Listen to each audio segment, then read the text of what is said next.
أعوذ بالله من الشيطان الرجيم. بسم الله الرحمن الرحيم. الحمد لله رب العالمين، والصلاة والسلام على أشرف الأنبياء والمرسلين وعلى آله وصحبه أجمعين.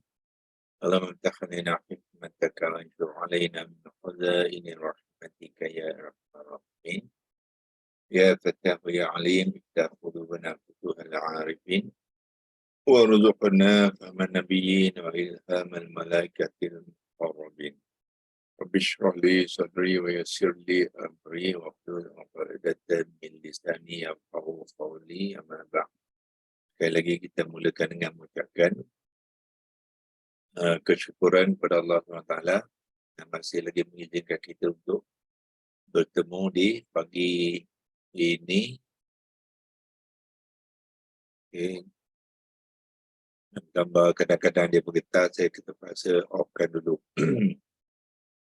Kalau dia off, biasanya dia elok sekejap. Okey, kita mula. Okey, saya telah memulakan rakaman. Okey, elok saya padamlah. Ini dia tak jadi hari ini. Dan kita terus berkongsikan dengan ayat-ayat yang kita bincangkan yang berkaitan dengan kalimah-kalimah yang masih lagi bentuk daripada huruf akar alif lam ha, ya. Dan huruf akar alif lam ha kita telah dulu berbincangkan dia tidak ada kata dasar, ya. Kata dasar biasanya mengambil bentuk kata kerja, ya. So dalam konteks ni alif lam ha dia tidak ada kata dasar, dia terus kepada kata terbitan, iaitu ilahun, ya. Ilahun bermakna Tuhan secara umum, ya. Secara umum, ya. So bila ilahun perlu digunakan dalam bentuk yang khusus, terutamanya berkaitan dengan Tuhan kepada orang-orang mukmin, iaitu Allah. Jadi ilahun tu ditambah dengan alif lam ta'rifah menjadi Allahu, ya. Okey, sekarang ni kita masih lagi berkongsi kepada kalimah-kalimah di muka surat kedua dalam senarai. Semua kalimah-kalimah yang dibangunkan dalam bentuk alif lam ha dalam bentuk nakirah, ya, iaitu ilahun. Semalam kita berkongsikan ayat 21, 23. 21, 23.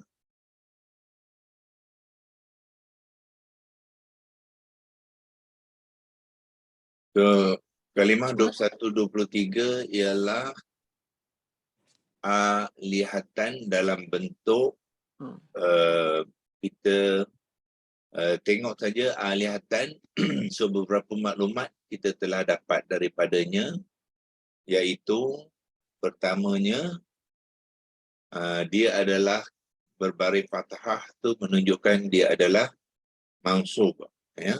Fathah menunjukkan kalimah yang mansub.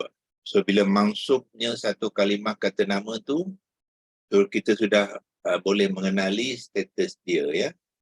Statusnya adalah objek, ya. Statusnya adalah maf'ulun bih, ya. Maf'ulun bih ni adalah salah satu daripada kumpulan dipanggilkan al-maf'ulat, ya. Al-maf'ulat ni maknanya semua kata-kata nama yang membentuk bentuk maf'ul, bangun kena buat, ataupun dipanggilkan objek, ya. So maf'ul ni dia banyak kumpulan di dalam Al-Quran, ya. Salah satunya ialah maf'ulun bih, itu dipanggilkan direct object, ya. Terdapat juga berbagai-bagai jenis maf'ulat ya yang tidak semestinya direct object. Ya, contohnya kita sebelum ni jumpa dalam kalimah digunakan dalam bentuk haliyah contohnya, ya. Haliyah juga adalah maf'ulat yang mengambil maf'ulat. Apa maksud dia? Maf'ulat ni ialah jamak, ya. Ada alif dengan ta di ujung itu al-maf'ulat. Kalau singular ialah maf'ulatun. Kalau jamak maf'ulatun, ya, maf'ulatun. Dan kalau kita makrifahkannya, dia akan jadi al-maf'ulatu, ya. Itulah kumpulan-kumpulan kata nama yang mansub, ya, namakan al-maf'ulat. So isim haliyah salah satu daripada al-maf'ulat juga yang mengambil bentuk yang mansub. Kita juga pernah jumpa kalimah dalam bentuk maf'ulun mutlaq, ya, mutlaq. Juga ada bentuk maf'ulat. Dan yang paling banyak sekali yang biasa kita lihat adalah maf'ulun bih, direct object. So direct object dia akan ada kata kerja, ya, sebagai contoh di dalam ni lah. Bila kita tengok alihatan, terdapatnya baris di atas, ya, baris di atas ni kepada huruf yang terakhir iaitu ta marbutah. So kita sudah mengenal yang kalimah ni adalah kalimah pertamanya dari segi gender dia adalah muannas, ya. Kemudian dari segi i'rab dia adalah mansub, ya, mansubah ataupun mansubah. Sebab dia adalah objek kepada kata kerja. Dia yang ni dalam konteks ni dia adalah direct object, ya, sebab ada kata kerja ittakhazu, ya. Maknanya ittakhazu tu mereka telah menjadikan Tuhan-Tuhan. So Tuhan-Tuhan tu menjadi direct object, ya. Jadi sebab itulah dia mengambil baris bertanwin baris atas, ya. Bukannya baris bawah dan bukannya baris hadapan, ya. So kita lihat kalimah seterusnya di ayat yang seterusnya, dia mengambil sekarang dia mengambil baris hadapan. So bermakna lihatun di ayat yang seterusnya bukannya mansub, ya. So dengan adanya tanda dhammah, kalimah ni berbeza i'rabnya dengan alihatan, yakni mansub, yakni dipanggilkan marfu'. Marfu' ialah nominatif, ya. So nominatif dia boleh mengambil status dalam berbagai-bagai bentuk, ya. So di sini, ya, kemungkinan ataupun susunan dia ataupun susunan atur kedudukan kalimah ni ialah kerana adanya kalimah kana di sini. Kerana adalah kalimah kana, ya. Satu-satu kalimah isim boleh menjadi marfu' dalam ayat nominatif yang paling asas, ya. Yang paling asas nak menceritakan sesuatu tu, dia biasanya dipanggilkan dalam bentuk ayat nominatif ni ayat yang mempunyai mubtada' dan khabar, ya. Nak menceritakan sesuatu tu, dia memulakan dengan cerita ke subjek matter, dia menjadi mubtada', dan mubtada' adalah dalam bentuk nominatif iaitu marfu', ya. Marfu'nya satu kalimah juga boleh berlaku di dalam ayat-ayat kana. Ya. So di sini terdapat kalimah kana, ya. Kana, so kana ni akan berfungsi untuk menyebabkan isimnya, ya, isimnya apakah isim kana? Isim kana ialah kalimah-kalimah selepas huruf harfun kana. Ya. Lepas harfun kana, dia akan mengambil i'rab yang marfu'. Ya. So bermakna kalau kita lihat di sini, alihatun adalah satu kalimah yang berbentuk marfu'. Ya. So alihatun ni sebenarnya adalah isim kepada kana. Sepatutnya lau kana alihatun, ya, atau lau kana alihatun, lepas tu fihima illallah. Sepatutnya susunan semacam itulah, ya. Kana ni biasanya diikuti dengan isimnya, kemudian diikuti dengan khobarnya, ya, khobar, ya. Tetapi kadang-kadang kita lihat ayat-ayat Quran tu disusun dengan susunan berbeza sikit, ya, berbeza sikit. So bermakna apa yang berlaku sekarang ni dalam ayat ini, ya, kana ni isim, kana adalah alihatun selepas fihima, ya, fihima. Jadi bermakna fihima ni sebenarnya adalah khobar kepada kana, tetapi khobar ni dikedepankan, ya, dikedepankan. Sepatutnya khobar pada kana ialah selepas isim kana, ya. So ini dalam konteks ini kita panggil khobar dia khobar muqaddam, ya. Muqaddam tu maknanya dia didahulukan, ya. Sepatutnya dia selepas alihatun. Kana alihatun fihima, apa? Khobar ialah apa? Khobar ialah cerita kepada isim kana. Itu dia, ya. Nak memaham apa dia khobar tu? Khobar ni ialah cerita ataupun penerangan tentang isim tu, ya. Jadi biasanya khobar juga mengambil bentuk kalimah ismun, satu kalimah ismun, ya.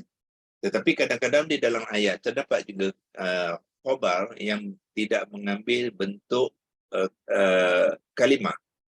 Maknanya bukannya satu kalimah ismun, tetapi dia terdiri daripada apa yang dipanggilkan jar wa majrur. Jadi kat sini tuan-tuan boleh lihat sebenarnya dia adalah jar wa majrur, ya. Okey, saya tandakan dengan kotak warna hijau nak membezakannya, ya. So fihima ni okey adalah dipanggilkan khobar muqaddam, khobar yang didahulukan daripada isim kana, iaitu alihatun. So bermakna fihima ni juga mengambil status yang marfu', ya, dalam bentuk bukannya satu perkataan tapi dalam bentuk jar wa majrur, ya. So maknanya status jar wa majrur tu sebagai satu konstruk dia adalah marfu', ya. Tetapi gabungan dia tu masih lagi jar wa majrur sebab fi ni adalah harfun jar. Ya, so dia kompleks sikit, ya. Fi ni adalah harfun jar, hima ialah isim yang majrur, ya, isim yang majrur. Jadi jar wa majrur tu tetap terbentuk, tetapi konstruk dia tu, ya, konstruk ni ialah apa? Pembinaan jar wa majrur as a construct, ya, satu kalimah, ya, adalah khobar kepada kana yang muqaddam, dia juga mengambil status yang marfu'. Ya. Jadi isim kana so isim ni dia dikemudiankan, ya, dikemudiankan, yakni khabar ni dipanggil khabar muqaddam.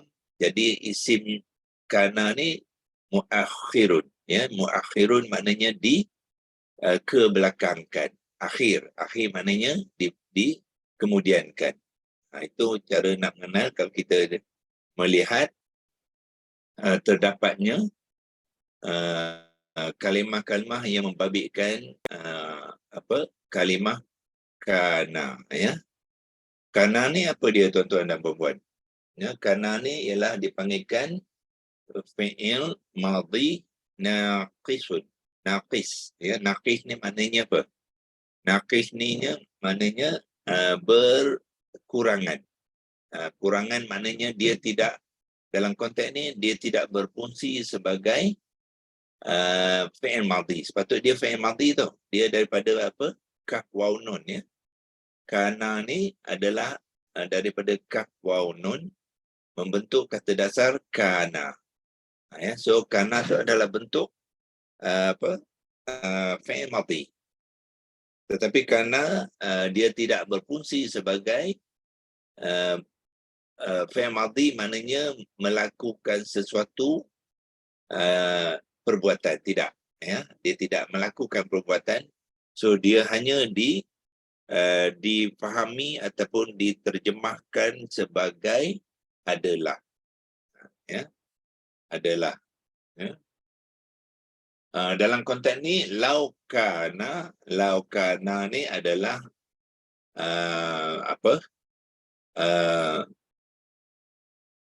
sekiranya, ya,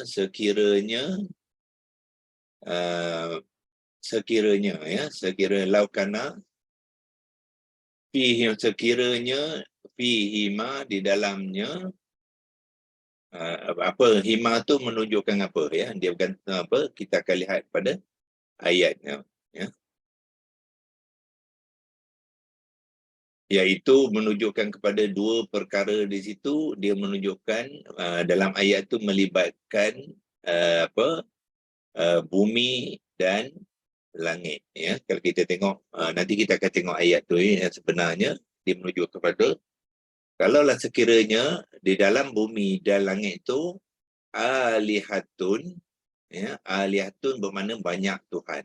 Allah nak mengatakan kalaulah di bumi dan di langit ni ramai Tuhan, ya, illallah, selain daripada Allah tu, maka apa yang berlaku, la fasadata, ya, la fasadata, daripada fasad, ya. Fasada ni kemudian kita lihat ada ta di hujung kalimah fasadata, menunjukkan dia adalah dhamir muannas yang musanna, ya. Dhamir muannas yang musanna. Apa dia dhamir muannas musanna ni? Pronoun, kata ganti nama bagi dua objek, dua subjek, bukan objek, ya, dia sebab dia fa'il. Dua subjek yang muannas. Jadi bumi dan langit adalah kalimah kata nama yang muannas, ya. So sebab itulah dia mengambil fa'il ta.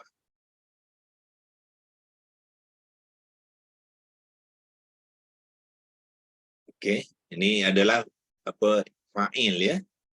Fa'il, dia dhamir fa'il kepada kata kerja apa, fasada, ya. Sebab tu dia mengambil bentuk fasadata. Fasad ni apa dia?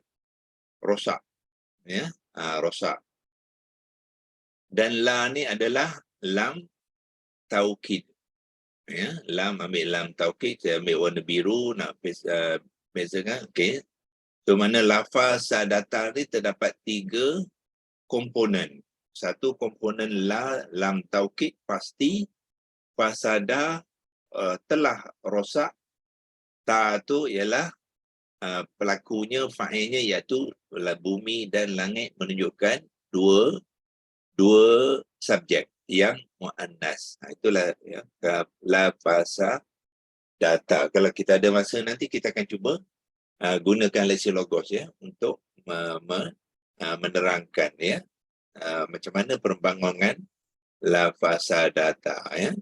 So ini secara ringkas kita nak menerangkan ya apa yang dimasukkan di dalam ayat ni. Kalau nak tengok yang sepenuhnya, kita boleh tengok pada ayat yang sebenarnya, iaitu di paparan yang lain ya. So, saya padamkan drawing ni dulu. Kita pergi tengok ayat dia ya. Ayat dia di mana? Ayat 22 surah Al-Anbiya. Alihatun ni adalah kalimah yang keempat di dalam ayat-ayat di sini ya. So, tuan bila bawa ke komputer ni, laptop ni, tuan tengok ada garis di bawah tu bermakna ada hyperlink ya. Ada hyperlink, maknanya kalau kita tekan di situ, so dia akan bawa kepada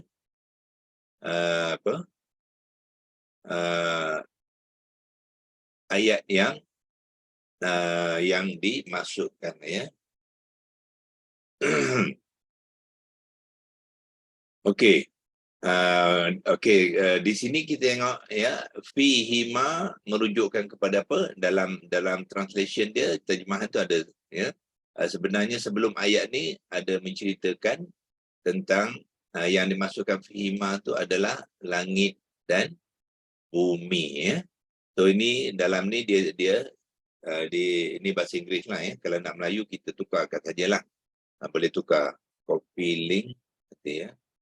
Katanya kita boleh tukar terjemahan ke Melayu. Kenapa hari ini dia tak boleh? Ada, boleh translate to Malay. Ya. So ini yang dimaksud dengan fihima. Merahkan dia. Okay. Fihima dia memasukkan apa? Ialah langit dan bumi ya. Di itu fi, langit dan di bumi. Itu dia. Jadi laukana, Allah kata sekiranya ataupun seandainya. Laukana bermakna seandainya di bumi, walaupun fi makna asalnya ialah di dalam, okay, tetapi dalam menceritakan bumi dan langit, kita tidak gunakan dalam ya, kita gunakan di. Ya, kalau dalam nanti kita ingat dalam bumi sana ya, tidak, di bumi lah ya. Di langit dan di bumi, jadi alihatun. Jadi ini adalah isim kepada kana, jadi dia mengambil i'rab yang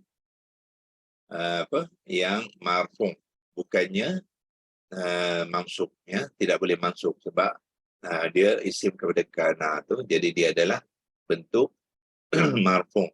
Jadi alihatun ialah Tuhan-Tuhan. Yang ini dia. Tuhan-Tuhan ya, yang ramai. Jadi Allah kata kalaulah di bumi dan di langit ini banyak Tuhan, ya, Tuhan tu siapa dia? Ya, Tuhan tu ialah selain Allah. Ya, illallah. Lain pada Allah itulah. Jadi ya, kalau kalau terdapat ramai Tuhan di bumi dan di langit ni yang selain pada Allah, jadi Allah kata la fasadata. Ya, la fasadata. Pasti telah binasalah kedua-duanya. Ya, telah binasalah yang rosak dan kedua-dua. Dalam ni dia menggunakan translation nescaya pun boleh ya. Telah pasti, nescaya, itu dua-dua tu adalah terjemahan kepada harfun taukid ya. La adalah harfun taukid ya. Ta, waw, kaf, ya, da, itu taukid ya, harfun taukid. Fasada daripada fasimda menjadi fasada, bermaknanya rosak ataupun binasa. Nyata ni adalah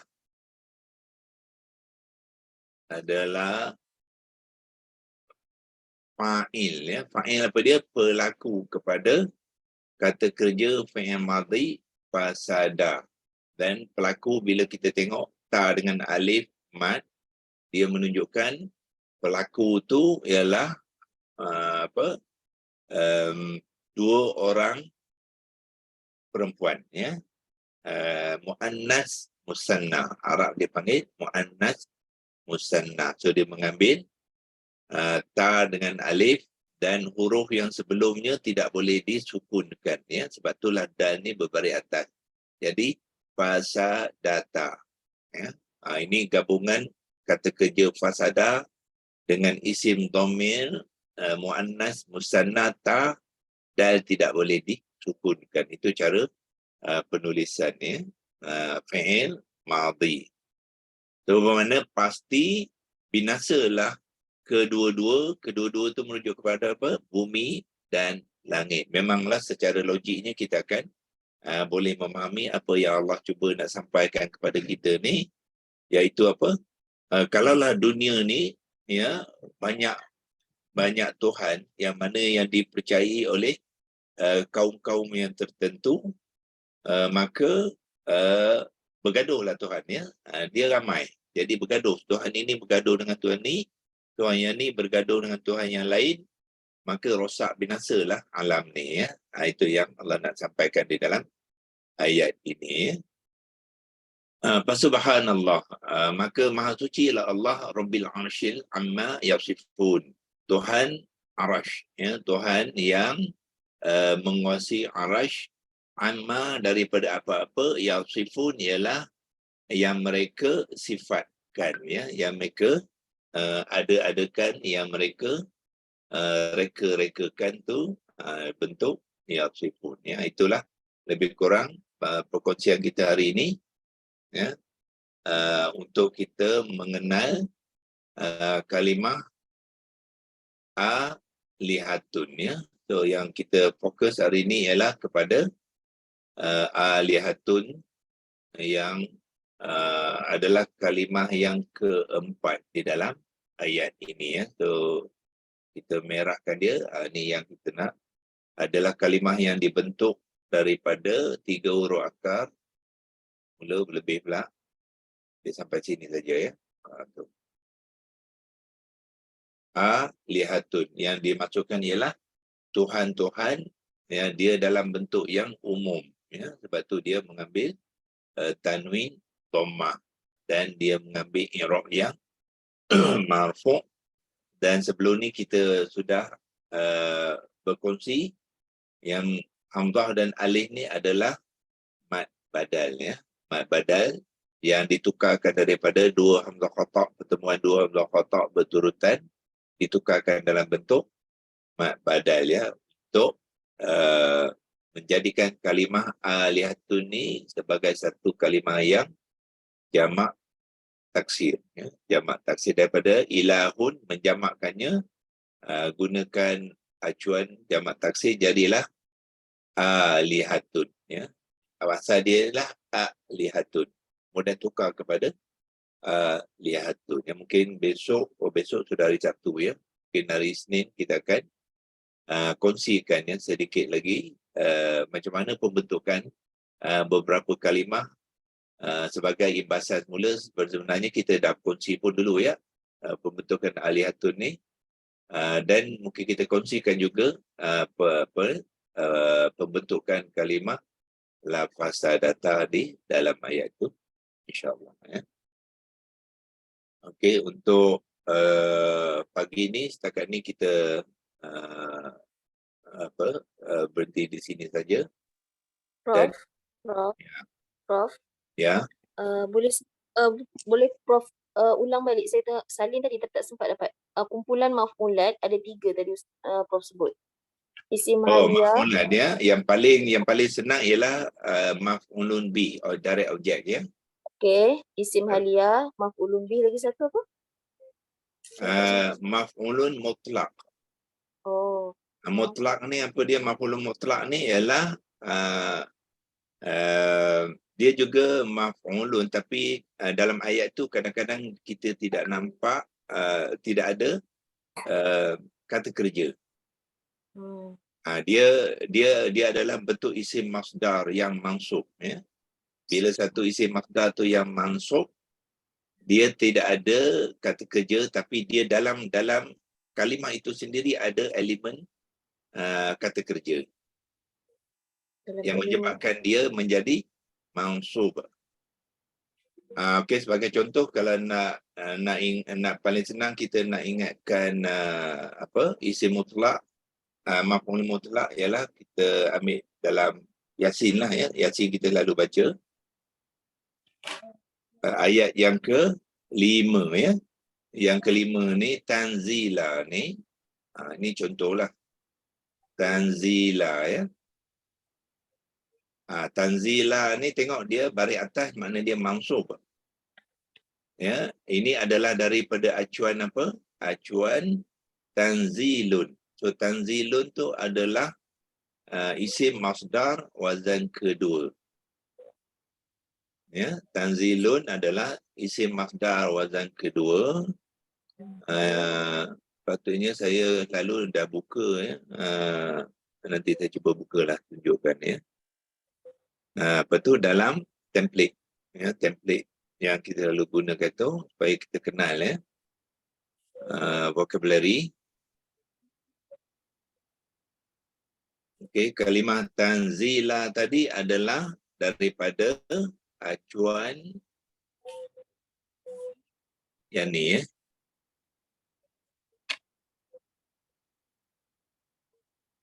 Kiri lagi. Okey. Masdar. Taf'il. Tanzilun dialah daripada taf'ilun. Tu dia. Ya, saya kotakkan dia. Yang ni, ya. Tanzilun. Okey, tanzila adalah daripada tanzilun. Tanzilun adalah mengambil acuan taf'ilun. So, taf'ilun tu apa dia? Isim masdar wazan dua, ya. So bila isim masdar wazan kedua menjadi mansub, bermakna dia adalah kumpulan maf'ulun juga. Kumpulan maf'ulun dan dipanggilkan maf'ulun mutlak. Mutlak ni kalau bahasa Inggeris dia absolute, ya. Absolute object. Kalau maf'ulun bih dia adalah direct object. Direct. Okey. Contoh tadilah Tanzilal Azizi, ya. So lihat di sini dalam kalimah ni, dalam ayat ni tidak ada kata kerja. Okey. Yang tanzila, ya. Dia tidak ada kata kerja, tetapi mana dia sudah mengandungi perbuatan yang telah berlaku, iaitu apa? Tanzila dalam bentuk kata nama, isim mafdal dalam bentuk kata nama, satu penurun. Satu penurun. Dia masukkan satu penurunan apa dia? Al-Quran ni lah. Al-Quran ni kan. Al-Quran ni itu. Yang telah diturunkan tu dia menjadi satu penurunan. Dan apakah menunjukkan dia satu penurunan? Ialah kerana dia dibaris ataskan, menunjukkan dia satu objek. Ya, satu objek yang telah diturunkan. Memang kita tahu pun Al-Quran adalah wahyu yang telah diturunkan oleh siapa? Al-Azizi. Yang menurunkannya ialah Al-Azizi, ya. Ini dalam bentuk idhafah. Maknanya satu penurunan adalah suatu yang telah diturunkan oleh Allah Al-Aziz. Dan siapakah Al-Aziz itu? Al-Aziz itu ialah Ar-Rahimi. Ini kata isim sifat daripada Al-Azizi. Ya, itu cara kita nak mengenal pertalian di antara kalimah-kalimah di dalam Al-Quran. So ini dipanggilkan maf'ulun mutlak, ya. Ada lagi, banyak lagi, ya. Maf'ulat ni banyak dalam Quran, ya. Kalau kita nanti jumpa ada lagi apa? Tamyiz, itu pun dalam bentuk maf'ulun juga, maf'ulat, ya. Dia pun mengambil bentuk kalimah isim yang mansub. Okey, Prof. Terima kasih banyak. Okey, sama, ya. So insyaAllah kita cukup untuk hari ini. penambahan ilmu-ilmu kita dalam mengenal kalimah-kalimah ya, Al-Quran, dan seterusnya memahami macam manakah kalimah-kalimah tu digunakan dalam membangunkan ayat-ayat Quran tu. Semoga dengan kefahaman kita tu kita boleh mengenal kalimah dan ayat itu dengan lebih baik untuk memahami, dan akhirnya kita menggunakan kefahaman itu untuk diaplikasikan dalam kehidupan yang dipanggilkan penghayatan ya. Kita kena faham, kenal dulu, faham dan menghayatinya sebagai panduan dalam kehidupan kita, insya-Allah. A'udzubillahi minasyaitonir rajim.